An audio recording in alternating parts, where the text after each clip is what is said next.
பண்டாரவள முதல் பண்டாரவள வரை சேவையில் ஈடுபடும் இலங்கை போக்குவரத்து சபை வெள்ளவாயா டிப்போவிற்கு சொந்தமான பயணிகள் பேருந்து ஒன்று திடீரென காணாமல் போன சம்பவம் பதிவாகியுள்ளது.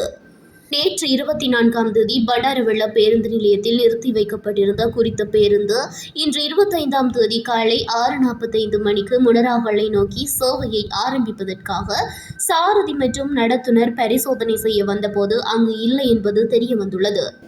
இதனை அடுத்து சம்பவம் தொடர்பில் பண்டாரவள போலீஸ் நிலையம் அறிவிக்கப்பட்டதுடன் உடனடியாக விசாரணைகள் ஆரம்பிக்கப்பட்டன. பின்னர் மேற்கொள்ளப்பட்ட போலீஸ் விசாரணைகளின் அடிப்படையில் குறித்த பேருந்து தியத்தலாவ பண்டாரவள பிரதான வீதியின் வலிக்கல்கம வெளிக்கடகம பகுதியில் உள்ள பாலம் ஒன்றின் மேல் கைவிடப்பட்ட நிலையில் காணப்பட்டுள்ளதாக தெரியவந்துள்ளது. மேலும் பேருந்தை பரிசோதித்த போது அது பல இடங்களில் விபத்துக்குள்ளாகியுள்ளதும் உறுதி செய்யப்பட்டுள்ளதுடன் மேலதிக விசாரணைகளை இலங்கை போலீஸ் மேற்கொண்டு வருகின்றனர்.